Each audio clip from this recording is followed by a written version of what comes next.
गुरु जी के पावन पवित्र दरबार में सबसे पहले गुरु जी के चरण कमलों में कोटि कोटि प्रणाम, शत शत नमन। और सारी संगत जी को जय गुरु जी, नमस्कार, प्रणाम।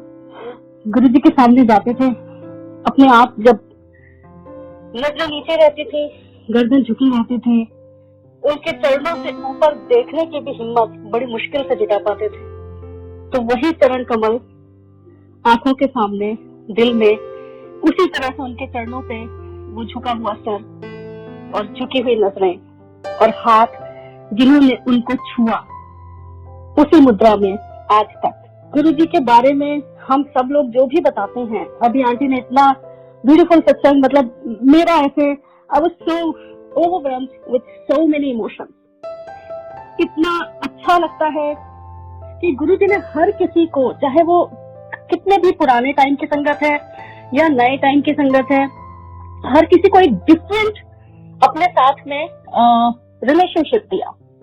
अब आंटी ने जैसे बताया कि गुरु जी इतने यंग एज में उसके साथ में, मतलब what a beautiful relationship they must have had.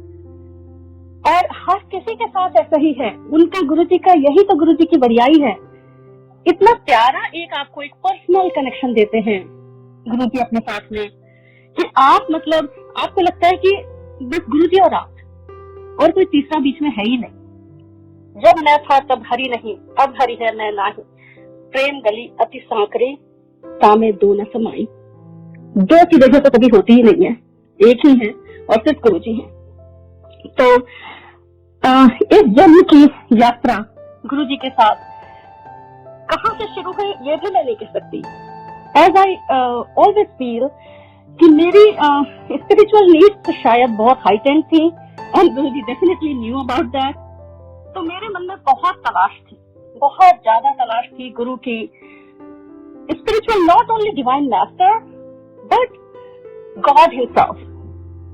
ऐसा सौभाग्य रहा कि परिवार भी ऐसा ही था, where I was born as a Hindu and in that family also my father was a Kriya Yogi. So the very very old memories of childhood which I have in my subconscious mind, like they're very fond memories, and one of them is that I used to accompany my parents for Kriya Yoga meditations, and I was not even 5, 6 or maybe 7 years old that time. We were in India, और हम जो क्रिया योग के meditation centres sessions होते हैं उसमें जाते थे। I used to go with my parents and I used to meditate for hours. अब मुझे जो उस टाइम की एक बहुत profound memory है वो ये है कि वहां पे एक योगी जी थे जिनका चेहरा बिल्कुल महावतार बाबा जी जैसा था और जिनकी आंखें बहुत डिफरेंट थी, बहुत इंटेंस उनका लुक था।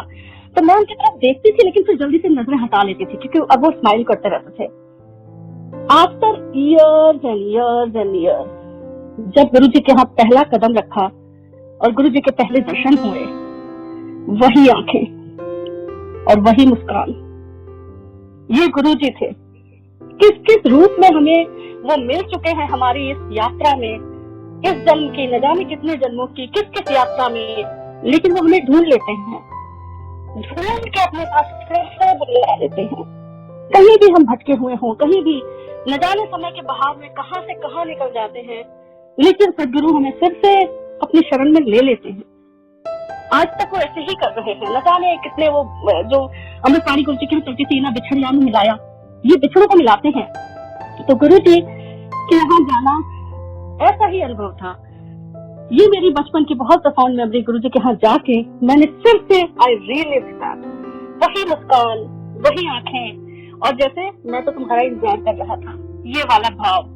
So what I am saying that my experiences with Guruji, you may call it satsang, but for me it's mostly about my spiritual learning with Guruji, my direct experiential spiritual learning with Guruji in his divine सानिध्य।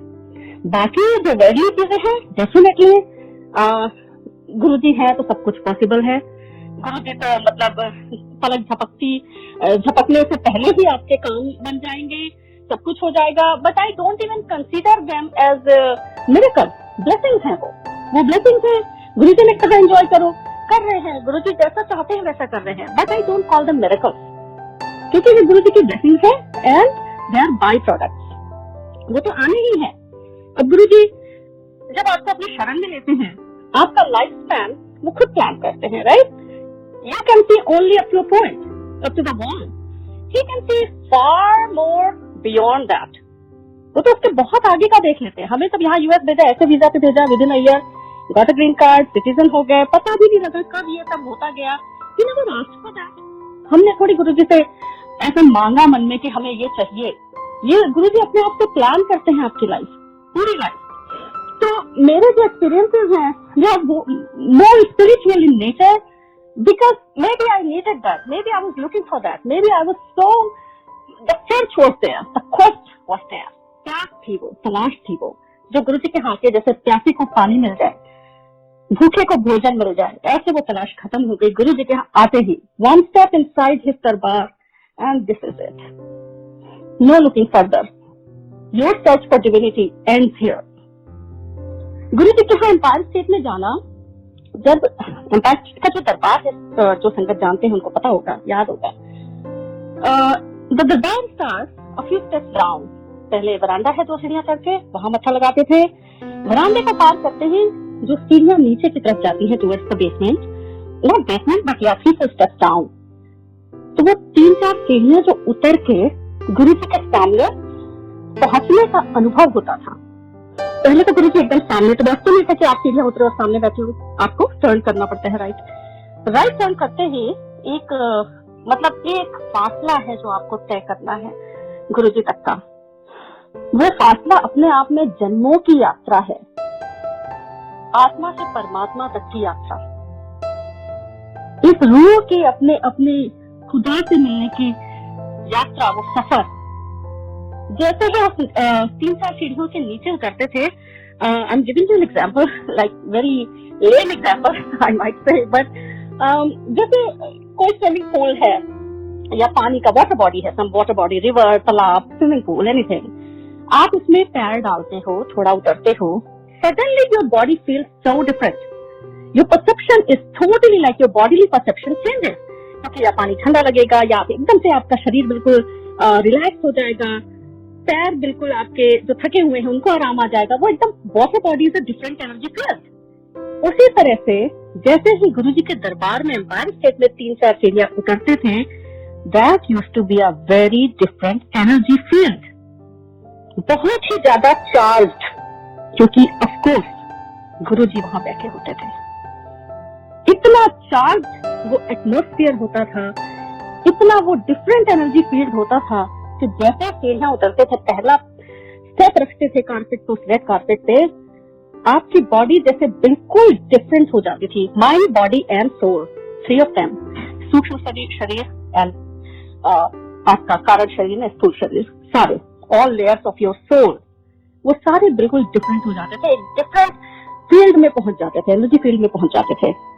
उसके बाद जब एक एक कदम चलते हुए गुरु जी के सामने तक पहुंचते थे, क्योंकि हम तो हमेशा थोड़ा सा बच्चे भी छोटे थे और गुरु जी ने इतनी लिबर्टी दे रखी थी कि अक्सर ऐसा होता था कि गुरु जी गद्दी पे आ चुके होते थे तब हम पहुंचते थे, and guru ji never said anything to us, he was so kind to अस।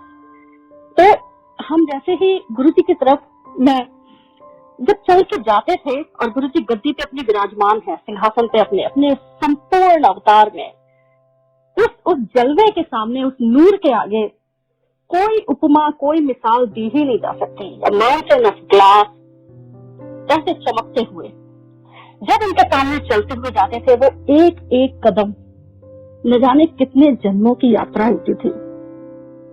और उसमें भी हिम्मत करके अगर गुरु जी की तरफ देखें, क्योंकि मन तो बहुत रहता था कि एक बार देखा दोबारा देखने की तमन्ना है कि देखिए गुरु जी आज क्या पहना है, गुरु जी ने आज कौन से रंग का चोला पहना है, आज कैसे लग रहे थे। और जैसे ही नजरें पड़ती थी देखते थे कि उनकी भी नजरें आपके ऊपर हैं। वो एक जो छाव होता था नजरें मिलने का, उसमें तो बस आप तो फिर भूल ही जाते थे कि आप कौन हो, क्यों आए हो यहाँ पे, क्या करने के लिए आए हो, हु आर यू, नथिंग। आप सिर्फ और सिर्फ मेल्ट हो जाते थे उस मोमेंट में जब गुरु जी की नजरें आपसे मिलती थी। उनके सामने पहुंच के उनको फिर मत्था टेकना, वो जो प्रोसीजर था वो फॉलो करना, उनका वो मुलायम मखमली चरण का स्पर्श अपने हाथों पे, अपने मत्थे पे, उनको लेके फिर आके बैठ जाना, वो तो सारा फिर पूरा काम तो जैसे मेस्मराइज होके ऐसे ही होता था। उसके बाद का तो कुछ भी याद नहीं रहता था कि क्या हुआ, उन्होंने क्या कहा, क्या किया। न जाने कितने ऐसे क्षण जब गुरुजी ने कुछ कहा याद ही नहीं, क्योंकि सब कुछ भूल गया। उनको देखते ही सब कुछ भूल गया। कौन हिसाब रखे? हिसाब किताब रखना तो न जाने कब का छोड़ दिया कि अरे ये किया था इसलिए गुरुजी ने ये किया, अच्छा उन्होंने ऐसे किया था इसलिए हमें ये मिला। ये हिसाब किताब, कैलकुलेशन, गणित सब का छूट गया। क्योंकि कहाँ हिसाब रखेंगे, किस किस चीज का हिसाब रखेंगे? जब वो साक्षात परम शिव सामने बैठे हैं तो आपको कुछ ज्यादा फिर मांगने के लिए रह भी नहीं जाता। सीरियसली, ऑनेस्टली स्पीकिंग, जब उनको पता ही है सब कुछ आपके बारे में, तो आप उनको क्या बताएंगे? बता के आप क्या जाहिर करेंगे? करता है कि और बार बार हुजूर से, जाहिर है तेरा हाल सब उस पे कलहे देगा। उनको बिना बोले ही जब सब कुछ पता है तो आप क्या बताएंगे? तो बस छोड़ दीजिए, सरेंडर कर दीजिए। सेकंड थिंग कि गुरुजी ही तो बुलाते हैं। फर्स्ट थिंग फर्स्ट, नाउ जब सत्संग का इतना ये दौर इतना सुंदर ये शुरू हुआ है, गुरुजी की मर्जी, उनकी कृपा से कितना कुछ हमें सीखने को आज तक मिल रहा है। We all are work in progress. Nobody can say कि हमने सब सीख लिया, हमें गुरुजी के बारे में सब पता है। Oh my God, that's blasphemy. अगर कोई कहे तो हम सब गुरुजी के बारे में अभी तक we all are still learning. हम सब अभी तक सीख रहे हैं। अभी तक गुरुजी को हम जरा सा भी नहीं जान पाए हैं। उनको जानना तो हमारे बस की बात ही नहीं है। जितना हम जानते हैं वो भी उनकी कृपा, उनकी मर्जी, उनकी मेहर से जान पाते हैं। तो आज तक जब सत्संग सुनते हैं तो गुरुजी ने तो प्रवचन दिए ही नहीं थे कभी। प्रवचन, भाषण, डूज एंड डोंट्स कुछ भी नहीं कहा था। सिर्फ एक बात कही थी, सत्संग सुनो, सत्संग करो, सत्संग सुनो, दोनों तरफ मेरी ब्लेसिंग चलेंगी। सुनने वाले का भी कल्याण, करने वाले का भी कल्याण। तो ये आज तक वैसा ही फॉलो करना है। अब सत्संग सुनते हैं तो देखते हैं कि गुरुजी ने कैसे कैसे, कहाँ कहाँ सब कुछ कितना कल्याण किया सबका। और जो गुरुजी ने कहा जनरलाइज नहीं करना है किसी भी संगत को, लेकिन जो एक कुछ बेसिक फंडामेंटल्स हैं, stick to that. We should always adhere and stick to those fundamentals जो गुरुजी ने बताए। बेसिक अपने क्लियर रखते हैं कि गुरुजी के यहाँ क्या होता था, गुरुजी के यहाँ कैसे गुरुजी करवाते थे। क्योंकि with time this is bound to happen. सब कुछ इम्प्रोवाइज भी होगा, मॉडिफाई भी होगा, बहुत सारे नए नए उसमें आएंगे, जुड़ेंगे, लोग जुड़ेंगे और साथ में बहुत सारी चीजें जुड़ेंगी। But stick to the core कि गुरुजी ने क्या कहा, गुरुजी ने क्या किया अपने सामने, उन्होंने कैसे हुक्म दिया करने को।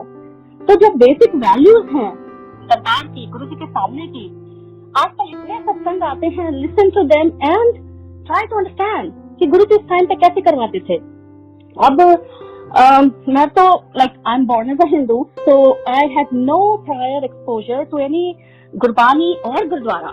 मैं जब पहली बार गुरुजी के यहाँ गई और मैं बैठी, मैंने जब गुरबानी के शब्द सुने, maybe I didn't understand a word, but as I said, they were speaking to my soul. वो शब्द इतने सूदिंग और इतने अपने आप में पावरफुल थे। हालांकि मुझे ये लगा कि ये गुरुद्वारा तो है नहीं, ये मतलब this doesn't look like a gurdwara, फिर यहाँ तो ये शब्द चल रही है। तो सब कुछ था गुरुजी के यहाँ, तो सब कुछ बहुत ही एकदम ही मैजिकल, मिस्टिकल होता था।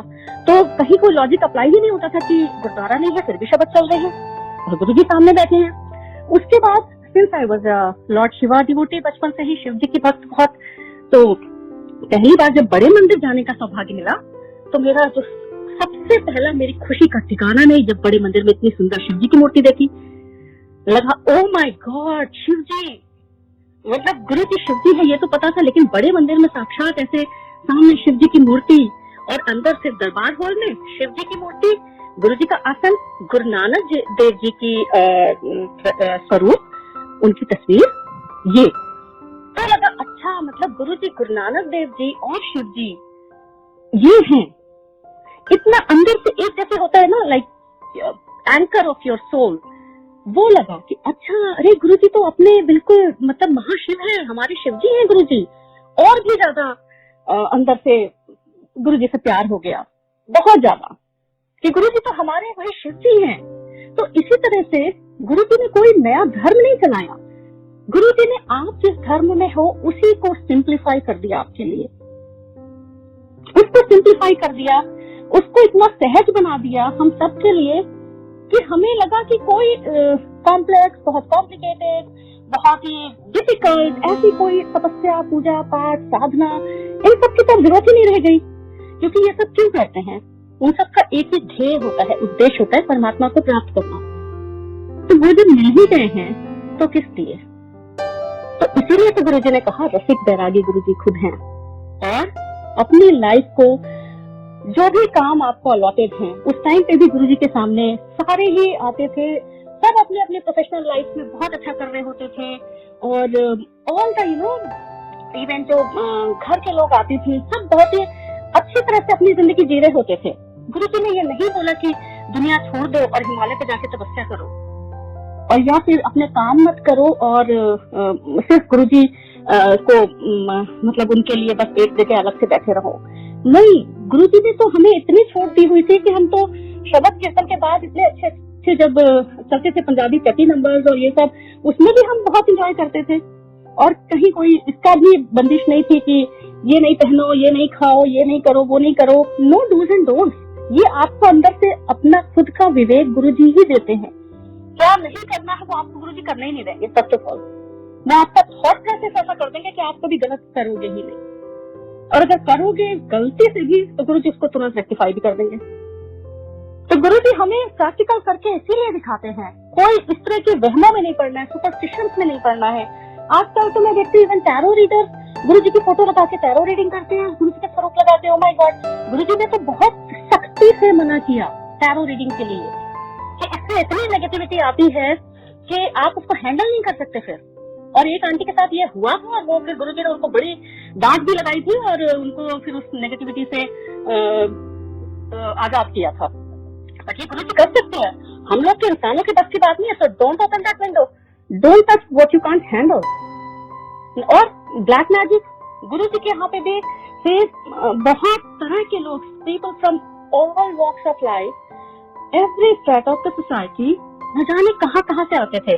तो गुरु जी के कल्याण करने का जो तरीका होता था वो इतना डिफरेंट होता था कि गुरु जी आपको कभी किसी संगत से वो एक जो आपके लिए हो वो मैसेज कहलवा देते थे, या कुछ ऐसा कर देते थे कि उसी दिन कोई सत्संग करेगा जो बिल्कुल आपके लिए होगा, वो लगेगा आपके सारे क्वेरीज और डाउट्स आंसर कर रहा है। तो एम्पायर स्टेट में एक बार, अब गुरु जी कब याद दिलाते हैं, एक बार एम्पायर स्टेट में लंगर हो रहा था। आई वाज सिटिंग, जो पिलर है, पिलर के किचन के जस्ट सामने पिलर है उसके सामने, और वहां पे मेरे साथ जैसे कि random people, 4 people used to sit, तो कोई किसी को जानता नहीं था। हम लोग तो बिल्कुल ही जानते थे, खैर हम तो बहुत ही न्यू थे, new in the sense just starting in life, बिल्कुल एक छोटा बच्चा, दैट्स इट। तो हम वैसे भी गुड़गांव में भी नए नए आए थे तो हम किसी को नहीं जानते थे। अब वहाँ पे हम शक्लों से जरूर एक दूसरे को जानते थे, लेकिन नहीं जानने का मतलब ये नहीं है कि हम we were like very indifferent to each other, we were so fond of each other, क्योंकि हमारी पहचान ही यही थी कि हम गुरु जी की संगत हैं, और ये आज तक है। हम I am speaking to I don't know who, but right now I am feeling so good because Guru ji की संगत है, सारे गुरु जी की संगत आपस में सत्संग कर रहे हैं। ये गुरु जी की संगत है जो हम आपस में, हमारी एक ही पहचान है कि हम गुरु जी की संगत हैं। तो इस टाइम पे भी एक दूसरे को देख के बड़ी खुशी मिलती थी कि अरे ये भी आप भी गुरु जी के आते हैं, अच्छा। और कहीं अगर बाहर भी मिल गए तो भी बहुत अच्छा लगता था, अरे आप तो गुरु जी के आते हैं, या किसी को टीवी में देख लिया, अरे ये तो गुरु जी के आती है, ऐसे करके लगता था। तो ये नहीं था कि हम इंडिफरेंट थे, एक दूसरे से इग्नोर करते थे, नो नो नो नो, हम बहुत प्यार करते थे सबसे, हम आपस में सब संगत बहुत प्यार से रहते थे, और हमारी एक ही पहचान थी गुरु जी, और हम गुरु जी की संगत हैं और हम उनके यहाँ आते हैं। तो हम लोग 4 लोग बैठ के लंगर प्रसाद खा रहे थे। अचानक मेरे बदन वाली आरती में, आई डोंट नो हाउ, क्योंकि बोलना तो खैर इतना बातचीत नहीं होती थी, बस सत्संग शेयर होते थे, तो उन्होंने लंगर करते करते सत्संग अपना सुनाना शुरू किया कि उनके ऊपर किसी ने बहुत जबरदस्त ब्लैक मैजिक किया था, और इस हद तक किया था कि उनका पूरा बॉडी काली पड़ गई थी, ब्लैक, शी टर्न ब्लैक, और उनको एक मतलब पानी भी वो नहीं पी सकती थी, एक रोटी का टुकड़ा भी नहीं खा सकती थी, इतना ज्यादा उनके ऊपर ब्लैक मैजिक था।